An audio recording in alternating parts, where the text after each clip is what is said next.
Hər gün aldığımız ərzaqların bir hissəsi vaxtında istifadə olunmadığı üçün xarab olaraq tullantıya çevrilir. Əslində isə bir neçə sadə qaydaya əməl etməklə həm məhsulların ömrünü uzatmaq, həm də ailə büdcəsini qorumaq mümkündür. Qida eksperti belə deyir.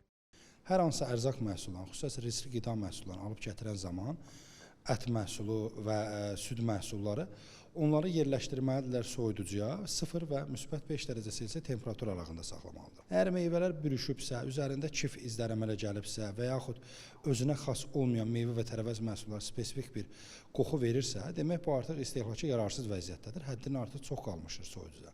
Məhsulları alıb gətirdikdən sonra daha çox evdar xanımların yol verdiyi nöqsanlardan biri müxtəlif təyinatlı və müxtəlif xüsusiyyətli məhsulları eyni rəfə bir-birinin üzərinə yığmaqdır. Bu da mal qonşu prinsipinin pozulmasıdır. Bəs evlərdə vəziyyət necədir? Qida ekspertinin tövsiyələri insanlar tərəfindən nə dərəcədə tətbiq olunur?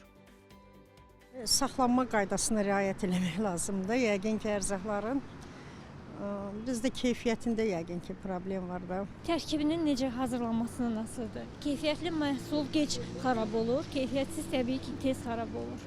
Ərzaqları az alıram.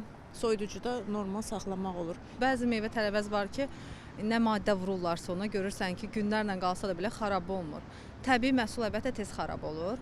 Onu da ki, düşünürəm ki, israfçılıq olmasın deyənə sadəcə olaraq gündəlik tələbat nə qədərdirsə o qədər almaq lazımdır. Sorğu göstərir ki, bir çox insan israfın səbəbini məhsulların keyfiyyəti ilə əlaqələndirir.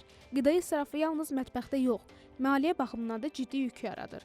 Atılan hər məhsul ailənin illik xərclərinə təsir edir. Bunun iqtisadi tərəfi barədə isə iqtisadçı fikri öyrəndik.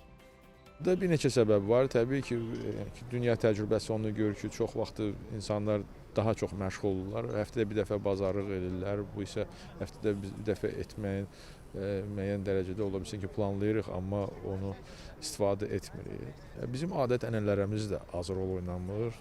Bildiyimiz kimi, birinci toylarımız, baxsaq gündəlik israfa baxsaq elə bizim toylarda və ya yas məclislərinə diqqət yetirsək, görürük ki, kifayət qədər israf var. Sezon dövrdə bir də görürük ki, qiymətlər kifayət qədər, tutaq ki, pomidordur və digər məhsullarda görürük ki, bu mövsümdə kifayət qədər ucuz olur. Ucuz olduğuna görə insanlar onu daha çox alırlar. O da çox vaxtı biz görürük israfçılığa gətirir. Ərzaq israfı həm cibimizə, həm də ümumi iqtisadiyyata təsir edir. Mütəxəssislərin dediyi kimi, planlı alış-veriş, düzgün saxlama və qalıqlardan ağıllı istifadə israfı minimuma endirə, ailə büdcəsini isə xeyli yüngülləşdirə bilər.